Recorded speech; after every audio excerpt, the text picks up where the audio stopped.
Voilà, donc bonjour. Bonjour Orlan.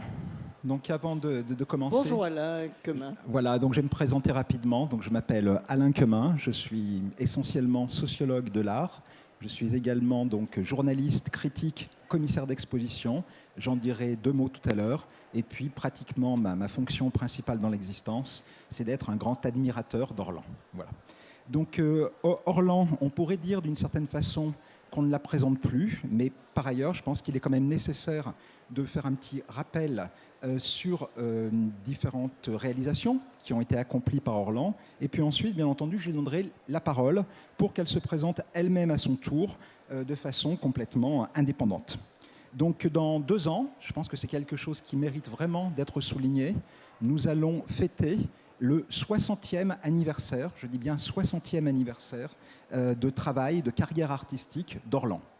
Alors, l'œuvre un petit peu initiale qu'il convient de préciser, qu'on vient de rappeler, qui a un petit peu été à l'origine de cette carrière absolument incroyable qui dure depuis déjà 6 décennies et qui n'est pas finie, bien entendu, c'est Orlan accouche d'elle-même. Et là, je ne sais pas si on peut donc montrer cette première image. Je demande à la régie, est-ce qu'on pourrait nous montrer Orlan accouche d'elle-même? Non?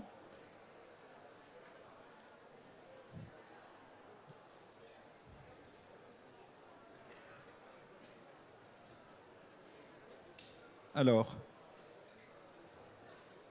là j'ai la présentation d'Orlan, mais j'avais demandé que l'on mette cette toute première image.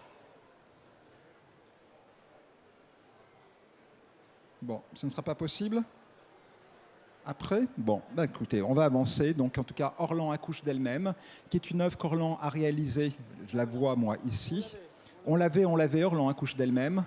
Donc, une toute jeune fille allongée avec un mannequin auquel elle donne vie. Non, là on avance trop.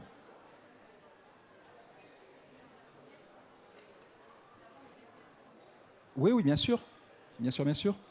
Toute première œuvre. Bon, je vais essayer de laisser la possibilité. Voilà, on l'a maintenant. Nous, on l'a à l'écran, mais je voudrais bien que vous l'ayez également, vous C'est également, qui Orlan apparaisse. accouche d'elle-même, A-I-M-E. Voilà, Orlan accouche d'elle-même. Et donc cette œuvre, elle est particulièrement importante puisqu'elle est véritablement programmatique. Et c'est l'idée selon laquelle Orlan, à un moment, alors qu'elle était encore toute jeune, a décidé donc de devenir complètement maîtresse de son destin, maîtresse de son œuvre. Alors c'est une œuvre qui est d'autant plus remarquable qu'il faut le rappeler quand même, en 1964, non seulement Orlan avait 16 ans, mais la majorité en France était de 21 ans. Donc c'est vraiment une toute jeune fille, c'était une mineure véritablement, qui a pris son destin en main pour créer ces œuvres qui sont complètement remarquables. Alors évidemment, Orlan, je pense que beaucoup de gens connaissent également les grandes séries qu'elle a créées. Je peux en rappeler quelques-unes. Les tentatives pour sortir du cadre, les tentatives de sortir du cadre, les drapés baroques, toutes les séries avec les draps du trousseau, et là on va en parler un petit peu pendant la discussion, les différents mesurages également, le baiser de l'artiste, bien entendu. Donc, ce qui est important, me semble-t-il, c'est de montrer qu'avant le baiser de l'artiste, qui est une œuvre iconique, Orlan avait déjà une carrière très importante derrière elle. Les différentes self-hybridations également, la série de l'Opéra de Pékin, qui mêle donc les nouvelles technologies à son œuvre, l'Orlanoïde, le célèbre robot à l'effigie d'Orlan, les femmes qui pleurent, et inévitablement, dans cet énoncé, j'en oublie forcément. Donc Orlan également a un regain d'actualité vibrante depuis quelques années, notamment en étant représenté par sa galerie, qui est la galerie donc Cesson et Bénétière, qu'il a déjà présenté 2 fois en solo show à Paris, qu'il a présenté également à Lyon, qu'il a présenté à New York, et qui va prochainement la présenter également au Luxembourg. Et un solo show à Master Freeze aussi. J'allais en parler après, voilà. Donc elle a également une grande exposition aux abattoirs à Toulouse cette année, une grande rétrospective. 2 œuvres majeures viennent à nouveau également d'entrer dans les collections du Centre Pompidou, où elle était donc déjà présente, mais on voit qu'à nouveau les institutions s'intéressent à elle. Et puis l'an prochain, donc cette exposition au Luxembourg sur plus de 1000 m², mais aussi à Vienne, alors pas Vienne en France, mais Vienne en Autriche, et puis également à Sao Paulo. et à Sao Paulo, où elle sera exposée au CESC. Et c'est une exposition qui me tient particulièrement à cœur, puisqu'avec une collègue brésilienne, Anna Paola Simeoni, je serai co-commissaire. Et une chose que j'aimerais quand même signaler, c'est que Orlan va donc être exposé dans la principale institution de la principale ville d'Amérique latine pour l'art contemporain, Sao Paulo, et qu'elle va arriver après des artistes comme Marina Abramovic, Olafur Eliasson et Bill Vaila. Donc vraiment, et que le projet a été accepté tout de suite. Dès que nous avons contacté le CESC, pour eux c'était une évidence, ils voulaient montrer Orlan, et c'est une exposition dont le projet a été accepté sans aucun euro d'argent public. Donc il y avait une véritable motivation, un véritable désir d'Orlan de la part des responsables brésiliens. Et donc cette exposition va s'appeler Devenir Orlan, création et empowerment, et elle aura lieu en plein pendant la Biennale de Sao Paulo, donc au moment où toute l'Amérique latine sera présente pour visiter cette très grande manifestation. Alors mon premier souvenir d'art contemporain également, je vais le raconter très brièvement, c'est lorsque j'ai découvert Orlan à la télévision quand j'étais petit, en 1977, j'avais 9 ans, et donc au journal télévisé, j'ai vu Le baiser de l'artiste. Alors, je ne viens pas d'un petit village, je suis lyonnais d'origine, mais simplement pour signaler qu'à l'époque, l'art contemporain n'était pas aussi présent qu'il l'est aujourd'hui. Et même quand on était à Lyon, il y avait très peu d'occasions de voir de l'art contemporain. Alors, pensez qu'avec une pièce de 5 francs, on pouvait donc rouler un patin à cette femme magnifique. C'était quelque chose qui m'a ouvert. Un French kiss. Mais les prix ont beaucoup augmenté. Voilà, mais déjà à l'époque, c'était quelque chose d'absolument incroyable. Et donc, j'ai découvert l'art contemporain grâce à Orlan. Donc également très forte présence de ses œuvres dans les foires. Je plais aux jeunes, vous voyez. Voilà. Et donc aujourd'hui, je vous invite toutes et tous, si vous ne l'avez pas encore fait, à aller découvrir donc l'œuvre d'Orlan sur le stand A18, ici, à l'entrée donc de Paris Photo. Elle était en solo show à Freeze Masters il y a un mois. Sa galerie la représente en solo show avec des œuvres particulièrement importantes, beaucoup d'œuvres historiques durant donc la période de Paris Photo, donc en A18. Et également, je vous signale donc la monographie d'Orlan qui figure devant moi sur l'une des 2 tables basses qui sont devant moi. Donc, Orlan fera une signature de son ouvrage Striptease, tout sur ma vie, tout sur mon art, qu'elle a publié aux éditions Flammarion, donc voilà un an, Gallimard, pardon, chez Gallimard, voilà un an, qui était donc épuisé et qui est à nouveau disponible. Voilà, donc c'est le cadeau de Noël absolument incontournable pour toutes les familles françaises. C'est un ouvrage qui est assez fascinant. Orlan s'y livre avec une sincérité qui est extrêmement impressionnante, extrêmement touchante. Ce n'est pas à mettre dans toutes les mains. Voilà, donc je laisse maintenant à Orlan le soin de se présenter, parce que je sais qu'elle le fait généralement très bien, et ça permet déjà de mettre le doigt sur certains points très importants de son œuvre. Merci Alain Quemin pour ce tapis rouge. Je dois dire que je suis très très heureuse d'être exposée aussi bien par ma galerie à l'entrée, et surtout très très heureuse, je viens de boire beaucoup de champagne parce qu'on a beaucoup vendu. Je suis une vendue. Mais à part ça, je dois me présenter. Alors, je suis Orlan, entre autres, et dans la mesure du possible. Et mon nom s'écrit chaque lettre en capitale parce que je ne veux pas qu'on me fasse rentrer dans les rangs, je ne veux pas qu'on me fasse rentrer dans la ligne. C'est une chose très très difficile à obtenir. Et j'adore me battre pour des choses qui sont symboliquement aussi importantes. Mais vous savez que dans Wikipédia, ils disent Orlan s'écrit en majuscule et ils l'écrivent en minuscule. Donc c'est très très difficile à obtenir. C'est une bagarre de tous les jours. Donc ça, c'est très amusant. Alors, je voudrais aussi vous dire que j'ai l'étiquette artiste de la performance. Et en fait, je revendique d'être une artiste tout court. Mais mes performances ont fait très très souvent scandale, dont Le baiser de l'artiste et bien d'autres. Et donc, effectivement, ça fait des grands titres de journaux. On me voit à la télé. Et effectivement, après, quand vous arrivez avec une sculpture en marbre de Carrare, vous n'avez pas du tout les mêmes gros titres. Vous n'avez pas du tout toute la presse qui veut absolument parler avec vous. Donc c'est pour ça que je suis dans la catégorie performance. Mais je suis une artiste qui n'est pas assujettie à une pratique artistique, à une technique, à une technologie, qu'elle soit ancienne ou actuelle. Ce que j'aime, c'est dire des choses très importantes pour mon époque en interrogeant des phénomènes de société. Bien sûr, après les avoir analysés, en avoir fait la synthèse, je me demande en quelle matérialité et en quel style il serait mieux, il serait plus adéquat de représenter cette idée pour effectivement faire vivre matériellement, révéler le concept. Pour moi, le concept d'une œuvre, c'est la colonne vertébrale, et ensuite, le style, les matériaux, etc., c'est la chair. Je m'estime comme étant une artiste conceptuelle, mais qui aime la chair, qui aime la couleur, qui aime la matière. Mais au départ, il y a toujours un concept pur et dur.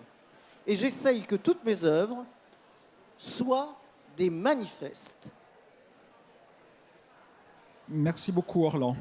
Voilà, donc avant de commencer à parler de performance et de photographie, justement pour faire le lien avec ce que tu nous révèles dans ton autobiographie, est-ce que tu peux rappeler en quelle année tu as adopté ce nom d'Orlan qui t'a fait entrer dans un univers complètement personnel, qui n'était pas justement l'identité que l'on t'avait attribuée à la naissance, et finalement tu t'es autonomisé du personnage que tu étais avant pour créer cet artiste que tu es devenu peu à peu, et pourquoi tu as choisi ce nom d'Orlan. Des gens le savent, certains ne le savent pas, et je trouve que l'anecdote est assez révélatrice, donne des clés importantes pour comprendre ton travail. Alors, j'essaye de la faire courte, mais elle est un peu longue. En fait, j'étais en psychanalyse, en analyse, et à la 3e séance, le psychanalyste me dit qu'une seule chose: la prochaine fois, vous me payerez en espèces. Et je signe donc mon dernier chèque. Et au moment où je signe mon dernier chèque, il me dit: non, réflexion faite, la fois prochaine, vous me paierez à nouveau, vous signerez à nouveau un chèque. Alors je ne comprends rien à cette histoire, qui est très contradictoire par rapport à ce qu'il m'a dit. Et je pars et j'essaye de trouver, alors je ne dors pas ni les nuits ni les jours, enfin je réfléchis à tout ce qui s'est passé dans la séance, que j'ai bien pu lui dire. Je ne trouve pas. Et lors de la séance suivante, je fais ce que font la plupart des clients et des clientes, je compense. Et donc, moi, je compensais en avance. Je vais m'acheter des chaussures, histoire d'être bien dans mes pompes. Et au moment où je signe le chèque pour payer mes chaussures, pour être bien dans mes pompes, je vois ce qu'il avait vu et que mes parents n'avaient pas vu, que je n'avais pas vu, que mes amis, que mes amants, que mes amantes n'avaient pas vu. En fait, au moment où on cherche la plus belle paraphe, on en fait des pages et des pages et des pages. Moi, celle que j'avais choisie me faisait signer en toutes lettres, claires, morte. Je suis revenu chez le psychanalyste, j'avais commencé à croire à la psychanalyse à ce moment-là.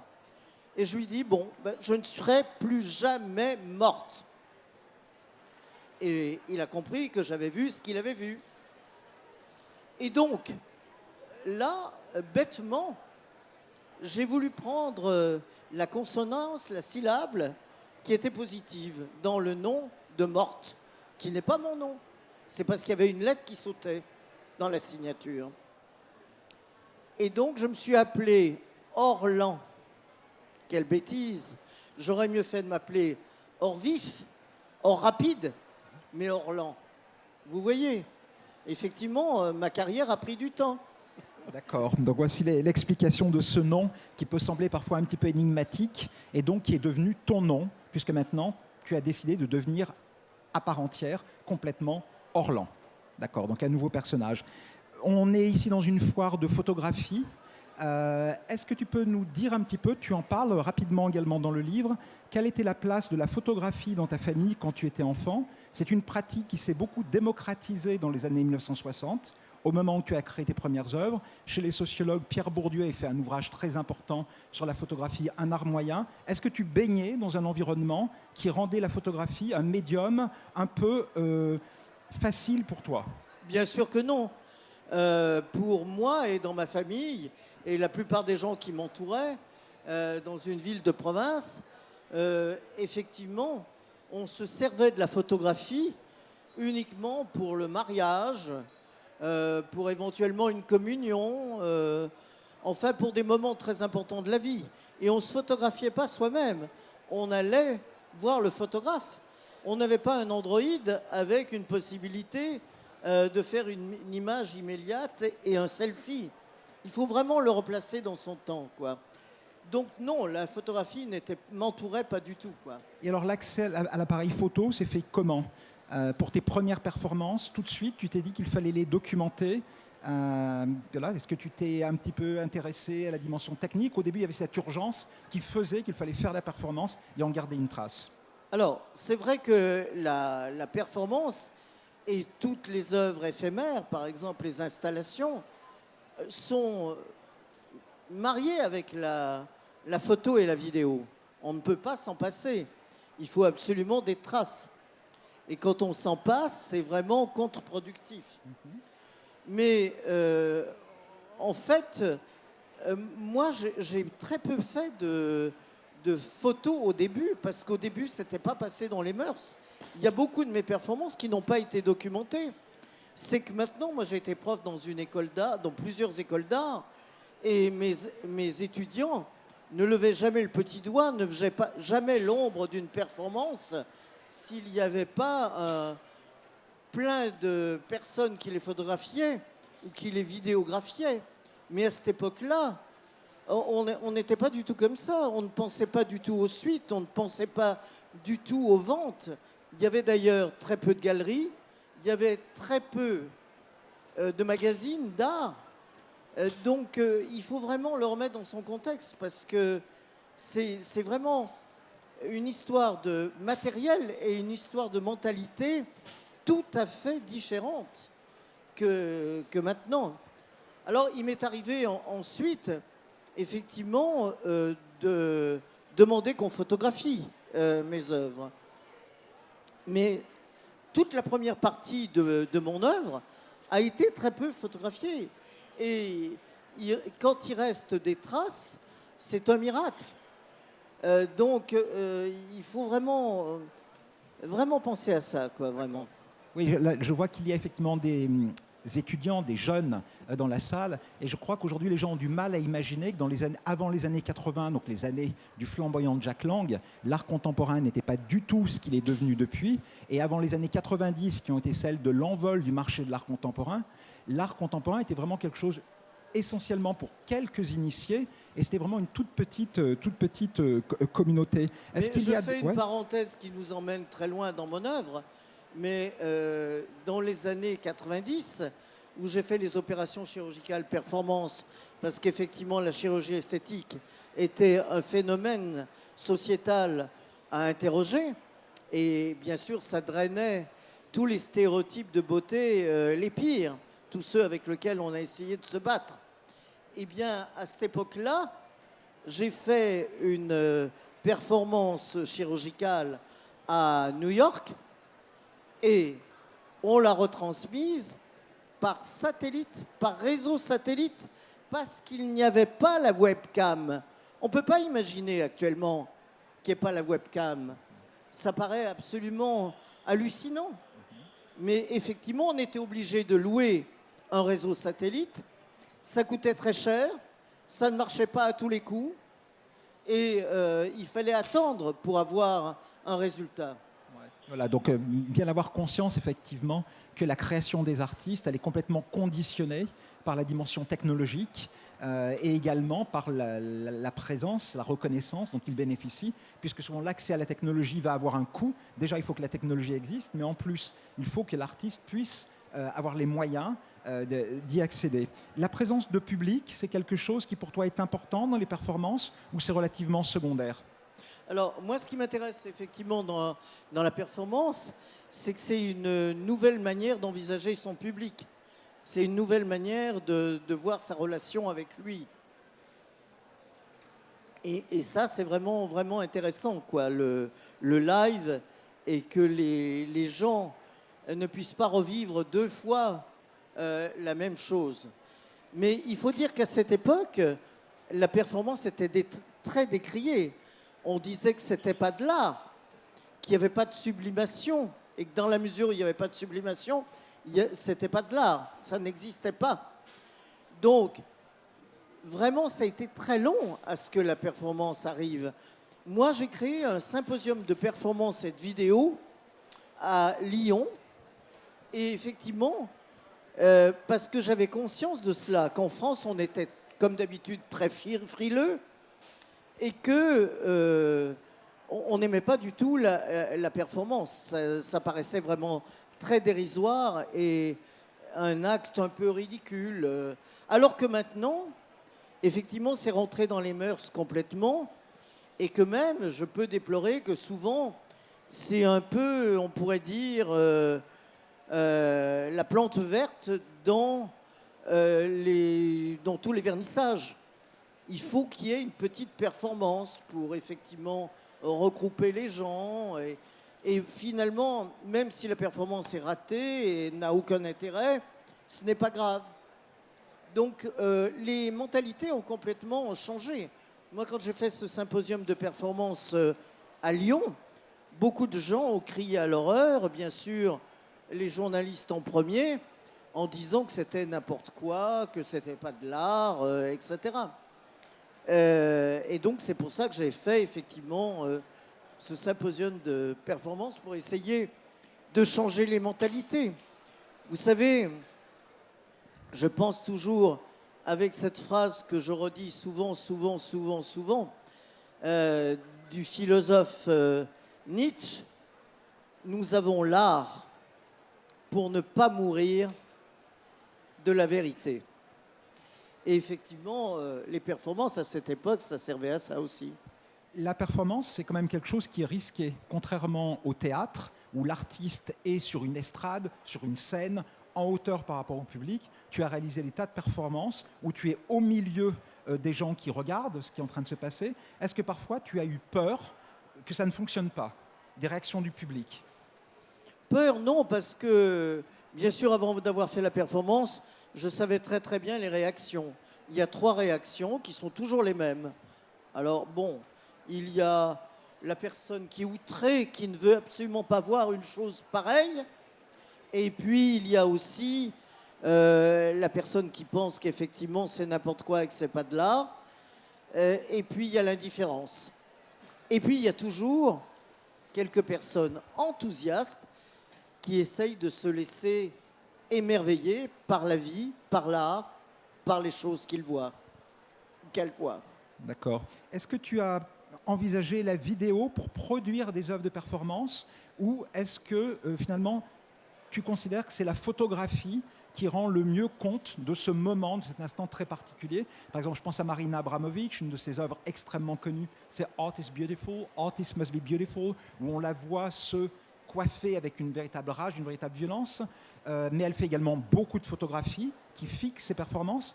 Toi, est-ce que tu as produit des vidéos également ou est-ce que c'est vraiment la photo qui te semble la plus adaptée à ta pratique, à ta conception, à ta philosophie de la performance?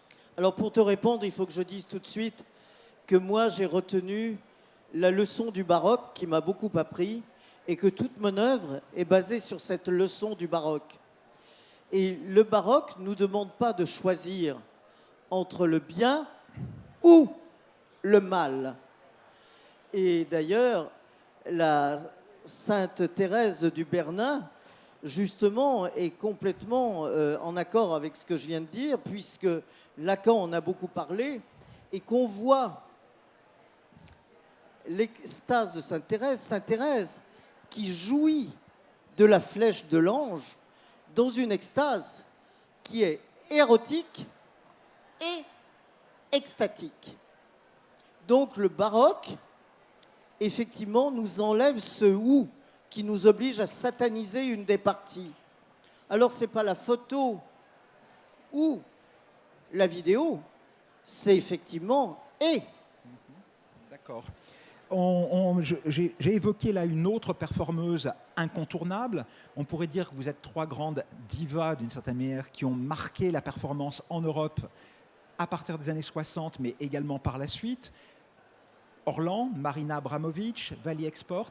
Est-ce que vous vous connaissiez à l'époque? Est-ce qu'il y avait un sentiment de communauté? Ou est-ce que vous avez parfois développé des œuvres assez proches en ne sachant pas ce que faisaient les autres artistes majeurs dans un pays qui n'était pas le vôtre? Il n'y avait pas de webcam, il n'y avait pas d'Android que j'ai dans ma poche, enfin que j'avais tout à l'heure. Donc, on ne se connaissait pas. C'est hallucinant, mais personne ne peut comprendre ça. Je prends par exemple le cas de Valley Export. Il y a une dizaine d'années, elle m'a invité à faire une conférence, à donner une conférence dans l'université où elle enseignait à Berlin. Et tout à coup, on s'est rendu compte, l'une et l'autre, qu'on avait fait beaucoup de choses à des dates similaires sans se connaître. Parce que son œuvre n'était pas diffusée et que la mienne non plus. Et donc, ça, c'est très difficile d'expliquer ça. Oui, et le fait en particulier, puisque tu prends l'exemple de Valley Export, toutes deux, vous avez choisi d'écrire votre nom en lettres capitales, oui, et sans savoir que l'autre le non. faisait à peu près au même moment. Et voilà, donc c'est effectivement très troublant. Et maintenant, nous, quand on est historien d'art, on a tendance à supposer qu'il y avait des échanges extrêmement réguliers, extrêmement fructueux entre les unes et les autres, alors que vous étiez extrêmement isolés. Oui, on s'est connus vraiment beaucoup plus tard, on s'est rencontrés vraiment beaucoup plus tard. Marina Abramovic est devenue une amie. Il y a eu vraiment beaucoup de choses, mais beaucoup plus tard, quoi, quand on a eu des androïdes dans la poche, quand il y a eu de l'Internet, quand il y a eu des sites web. Il n'y a pas très longtemps que tout a changé. Et effectivement, tous les jeunes n'ont peut-être pas conscience de cela. Oui, simplement rappeler que Art Press, par exemple, qui a longtemps été une revue très influente en France pour l'art contemporain, n'a été créée qu'en 1972. À l'époque, Orlan créé déjà depuis 8 ans. Et quand Art Press a été créé, c'était vraiment un magazine très pointu, lu par très peu de gens. Donc il faut bien voir que ces pionniers, ces pionnières de l'art contemporain, et en particulier de la performance, étaient vraiment très isolés pour se rendre compte de la prouesse que ça représente d'avoir créé ces différentes œuvres. Quand on vivait dans une capitale, c'était différent. Un peu, en tout cas, surtout à New York. Mais moi qui vivais à Saint-Étienne, une petite ville de la Loire, c'était hallucinant. Nous étions une bande de jeunes qui étaient des machines désirantes. On n'arrêtait pas de se dire « Alors, demain, qu'est-ce qu'on fait? On va les surprendre, on va faire un truc pas possible. » Et on faisait dans la rue ou dans un appartement des choses où on montrait des œuvres, mais on avait 10 personnes qui venaient. Quand il y en avait 20, c'était un succès. Quand il y en avait 30, on se posait la question, est-ce que là, on n'a pas fait quelque chose de trop facile? Est-ce que ça, c'était intéressant de le dire et de le faire? Déjà, tout le monde le sait. Donc, vous voyez, l'époque, c'est très difficile. J'en parle beaucoup dans mon livre, mon autobiographie. Mais si on ne fait pas l'effort de se replacer dans cette époque, et je pense que c'est pour toutes les œuvres d'art pareil, si on ne fait pas l'effort de se replacer dans l'époque de Rubens, de Caravage ou de Botticelli, on ne se rend pas compte de ce qui se passait et ce qu'ils ont déplacé, ce qu'ils ont essayé de faire en étant des pionniers ou des pionnières. Est-ce que tu es, ou quelle est ta position, Orlan, par rapport au reenactment, par rapport au fait de reprendre des performances anciennes? Est-ce que parfois tu reprends de façon analogue, comme le font certaines performeuses, des performances qui appartiennent au passé, ou est-ce que la performance a justement cette dimension d'immédiateté et de fugacité qui fait qu'en fait, une fois qu'elle a été interprétée, elle reste sous forme de trace, mais elle ne peut plus être recréée. Non, alors là, pour moi, ça serait absurde qu'elle ne soit pas recréée. C'est tout à fait possible parce que toutes les fois, en fait, dans la mesure où on est avec un public différent, avec une architecture, un espace différent, déjà, ça change beaucoup. Il y a une réinterprétation qui est tout à fait différente. Et moi, je prends un exemple dans mon œuvre, qui est le mesurage de rue et le mesurage d'institution. Eh bien, je l'ai fait pratiquement toute ma vie. Mesure, rage. Effectivement, je l'écris mesure en minuscule et rage en majuscule.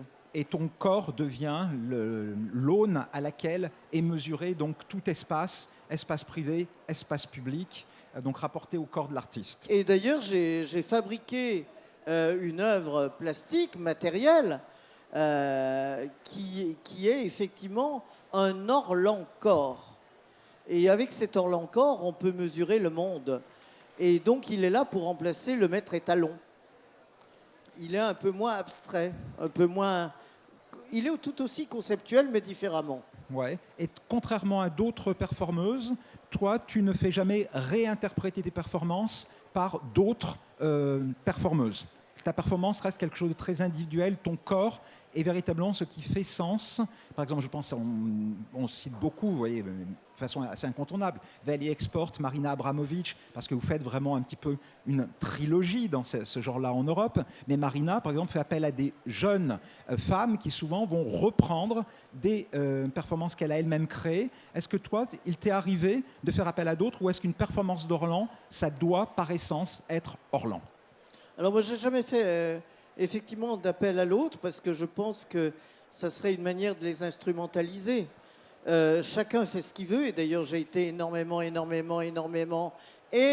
imité. Donc beaucoup de gens ont essayé. Souvent c'est en édulcorant ce que j'ai voulu faire et voulu dire. Parce que moi j'ai des tenants et des aboutissants, j'ai un concept, j'ai un travail qui se développe. C'est comme un fil qui se développe. Par exemple, j'ai fait une œuvre qui s'appelle Striptease à l'aide des draps de mon trousseau et striptease occasionnel à travers les draps de mon trousseau. Et bien sûr, dans cette performance où je travaille avec les draps de mon trousseau, je me déshabille petit à petit tout en citant l'histoire de l'art, en citant la Vénus de Botticelli. Mais je pense vraiment que le striptease est impossible, que le striptease pour une femme est absolument impossible.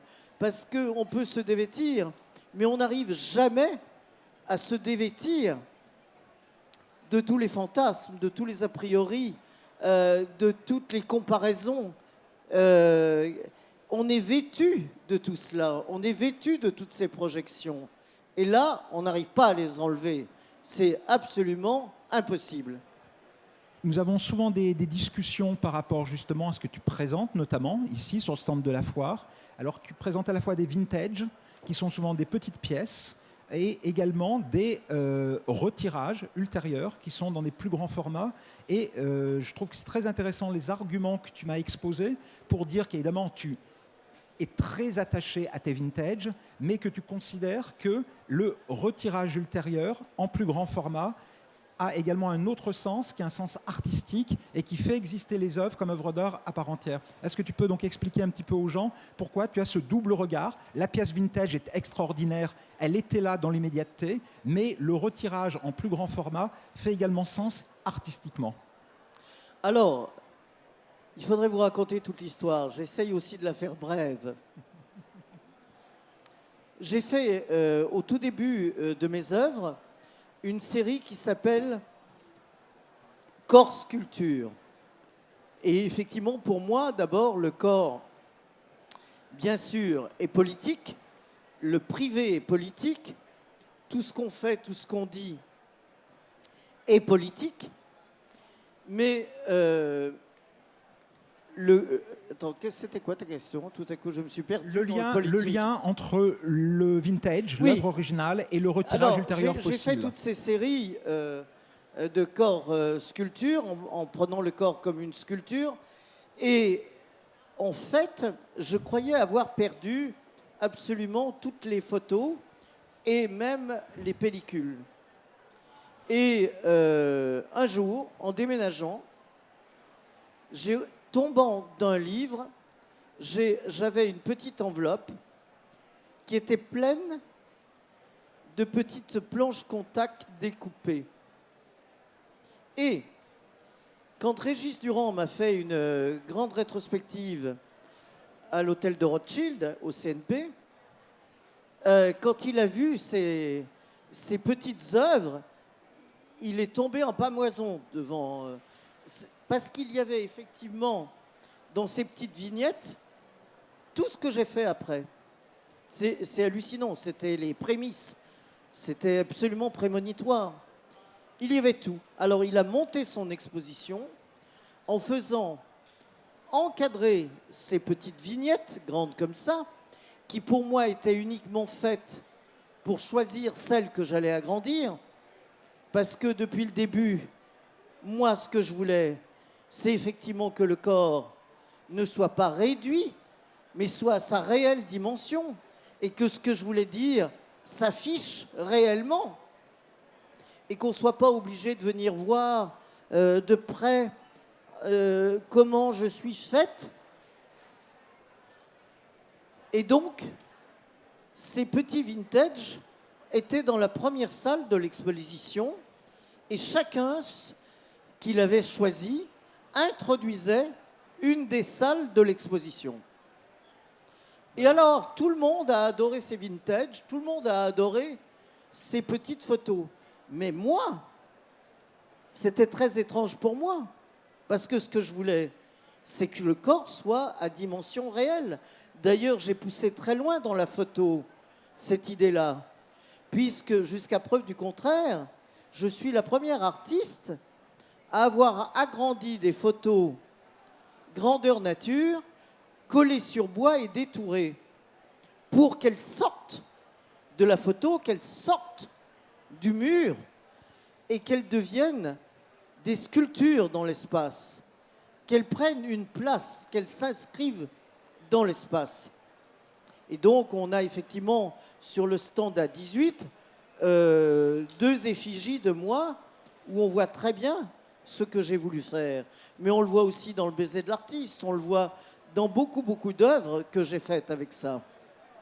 Donc, vous voyez, quand on est artiste, souvent les choses vous échappent. Oui. Vous savez, beaucoup d'artistes ont des vintage, mais c'est souvent des choses qu'ils ont retrouvées, qui sont de petits formats. Et ça ne veut pas dire que eux voulaient que ce soit des petits formats. Mais souvent, c'était pour des problèmes financiers, parce que ça coûte cher d'agrandir une œuvre grandeur nature. Et puis à cette époque-là, ce n'était pas tous les laboratoires qui le faisaient, etc. Donc toujours pareil, il faut agir comme un détective et se demander ce qui se passait à cette époque-là quand ça a été fait. Non, je trouve ça vraiment très intéressant, vous voyez, quand on rencontre les artistes, de pouvoir discuter avec eux. C'est vrai que le collectionneur a souvent cette fascination pour le vintage sans forcément avoir conscience de l'intentionnalité de l'artiste et de la dimension très pratique, très matérielle, qui fait que parfois l'artiste a été obligé de créer dans l'immédiateté une œuvre en tenant compte de ses contraintes, et que des années après, les contraintes s'étant desserrées, parfois des contraintes financières, parfois des contraintes technologiques, eh bien l'artiste peut réinterpréter d'une certaine manière une œuvre plus ancienne de façon plus conforme à ce qui était l'intentionnalité initiale. Et je trouve que là, ton travail le montre vraiment très bien. Et je vous invite vraiment, après la conversation, à aller découvrir donc là, ces effigies, ces deux gardiennes qui sont donc en très belle position sur le stand de la galerie. Qui présentent l'Orlan-Corps. Qui présente l'Orlan-Corps, absolument. La série des striptease occasionnels à l'aide des draps du trousseau, tu l'as réalisée en public ou alors c'était une œuvre réalisée de façon intime pour la photographie? Oui, c'était une œuvre pour la photo. Et il y a D'accord. beaucoup d'œuvres qui sont considérées comme des œuvres de la performance et qui ont été vraiment réalisées spécifiquement pour la photo. Donc ça, c'est vraiment très important de le dire. Et cette œuvre cite l'histoire de l'art, cite la Vénus de Botticelli. Et j'ai beaucoup travaillé avec Botticelli. D'ailleurs, je viens de faire une émission de télé sur mon œuvre et Botticelli, parce que Botticelli a fait avec des pinceaux et de la peinture des retouches beauté comme celles que l'on fait sur Photoshop. C'est exactement la même chose. Il a lissé, il a enlevé les poils, il a enlevé les grimaces, il a enlevé les rides, il a enlevé les poils et puis il a allongé. C'est exactement ce que l'on fait avec Photoshop ou même simplement quand on veut envoyer un selfie. En général, on les bricole toujours un petit peu. La performance également des œuvres qui ne sont pas forcément tes plus connues mais que j'aime beaucoup t'a permis en partie d'échapper au triste destin de femme auquel tu étais destiné et auquel ta mère aspirait en particulier pour toi. Ta mère était couturière, si je ne me trompe pas, ou du moins avait une activité de couture extrêmement importante. Et donc, pour une femme de ta génération, il était très important de réaliser son trousseau.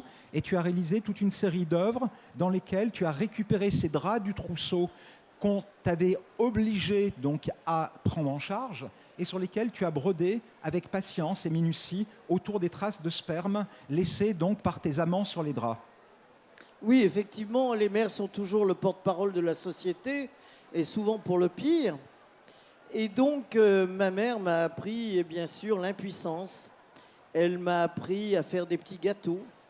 Elle m'a appris à broder. Et bien sûr, vous savez plus ce que c'est, tous ceux qui sont jeunes ici. Mais dans la dot, il y avait effectivement les draps. Et les draps, c'était pas rien. Parce que les draps, il fallait les broder. Il fallait les ourler. Il fallait tirer les fils pour faire des jours. Je ne sais pas si vous voyez ce que c'est que les jours. Vraiment, il faut se les taper. Hein. C'est grave. Hein. Ça prend du temps. Pendant qu'on fait ça, on ne fait pas autre chose. On ne lit pas, on ne vit pas des choses, on ne voyage pas, on tire les fils. Et donc, moi, bien sûr, il n'était pas question que je me soumette à ce diktat que je trouvais absolument absurde.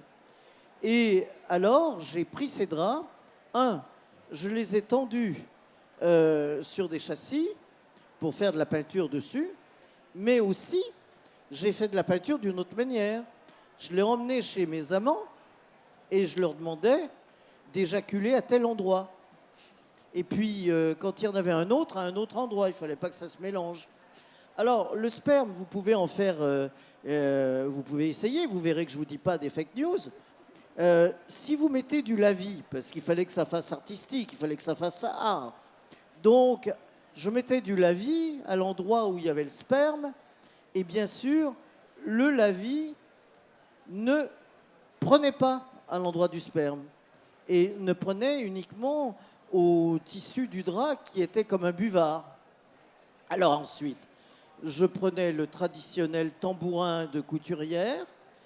Contrairement à ce que m'avait demandé ma mère, je prenais une aiguille comme ça, avec du fil à broder noir, et je faisais des performances où, ou bien je regardais mon public en soi-disant repérant les taches de sperme, ou bien j'avais un bandeau sur les yeux, et donc je ne vous dis pas les broderies que je faisais. Donc je faisais semblant d'obéir à la mère, mais ce qui en sortait était absolument rien à voir avec ce qu'elle me demandait de faire.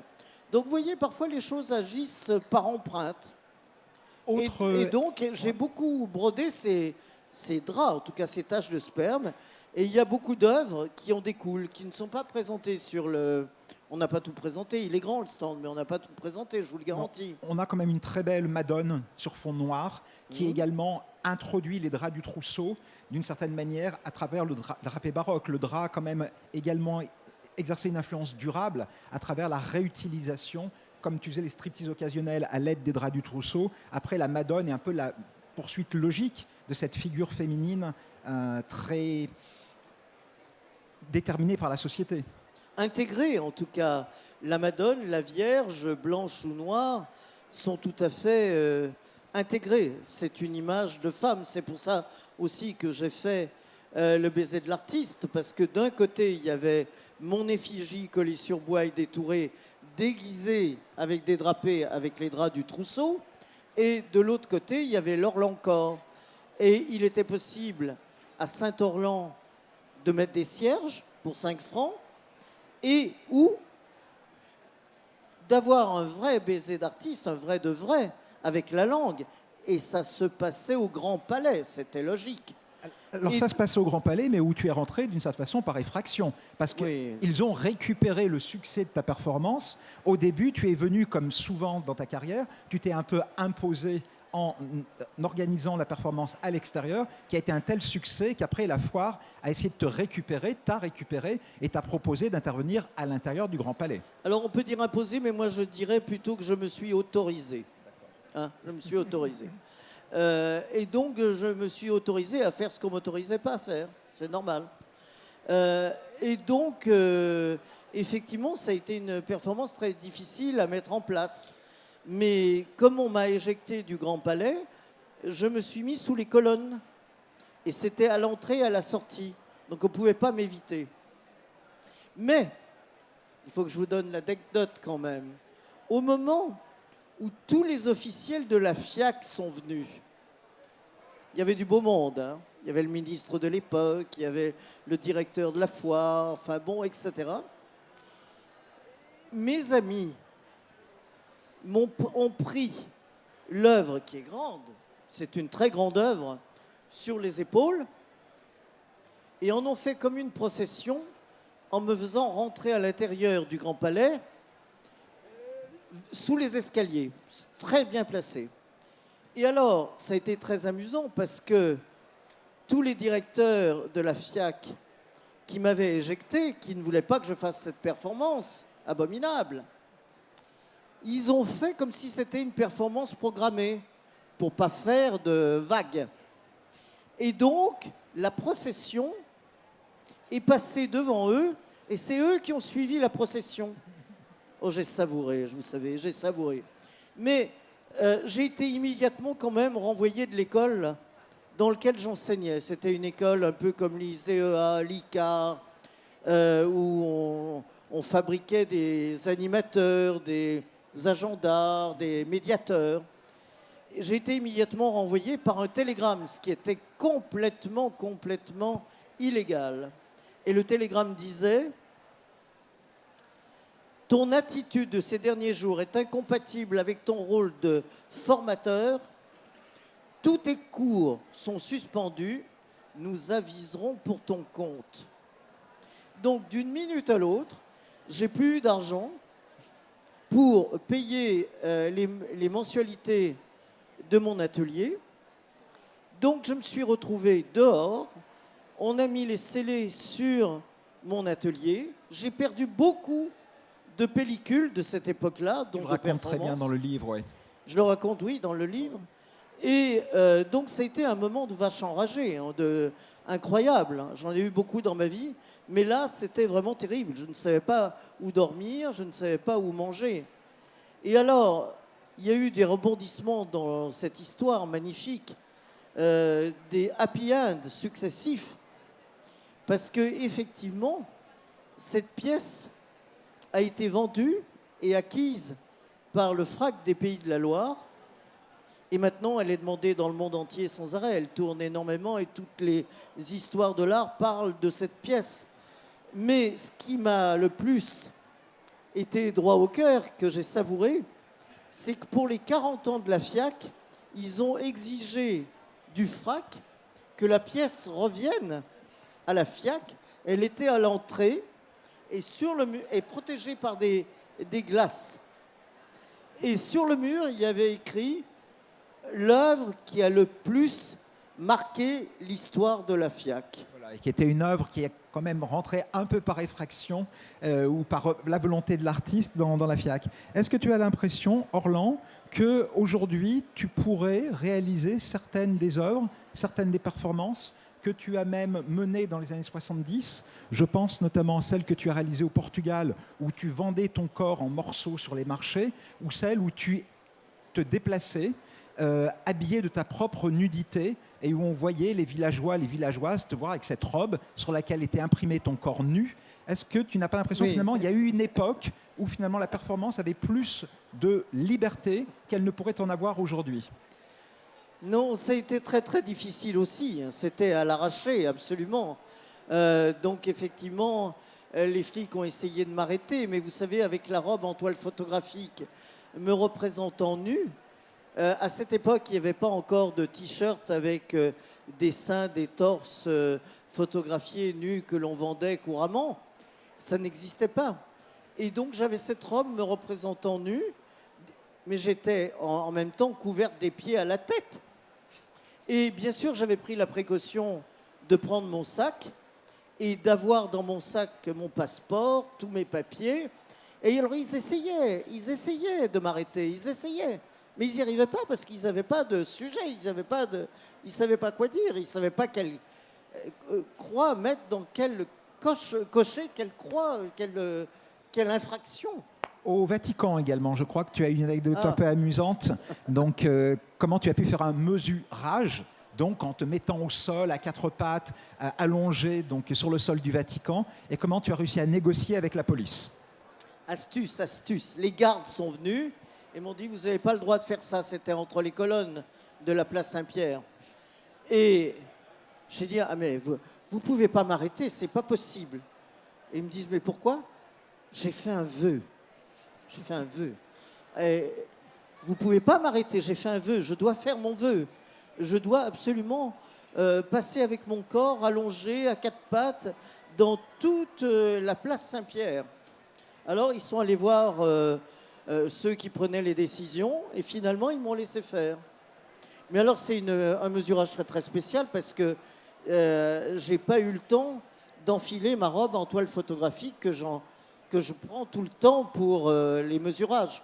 Le dernier mesurage que tu as réalisé, c'était à peu près quand et où ça, si tu te souviens? C'était au musée Andy Warhol à Pétersbourg, en Amérique. D'accord, ok. Bon, bah écoutez... Mais là, je peux encore en faire, il n'y a pas de problème. Tu pourrais mesurer donc, le Grand Palais éphémère à l'occasion. Nous avons donc là dépassé le temps de parole. Je crois que nous allons devoir nous arrêter. Il faut me payer très cher pour m'empêcher de parler, donc je vais continuer. Alors, ce que je propose aux gens, c'est si vous voulez échanger avec Orlan, de ne pas venir l'aborder ici, mais plutôt sur le stand de ces galeries, car nous devons donc préparer les talks suivants. Et donc, je rappelle que sur le stand de la galerie, donc Cesson et Bénétière en A18, Orlan, donc pour les personnes intéressées, dédicacera son livre. Et je vous dis pour le Noël, surtout pour les jeunes femmes, je pense que c'est un ouvrage qui est véritablement complètement salutaire. Pédagogique et salutaire. Je vous remercie beaucoup. Merci mille fois, Orlan. Au revoir. Merci Alain.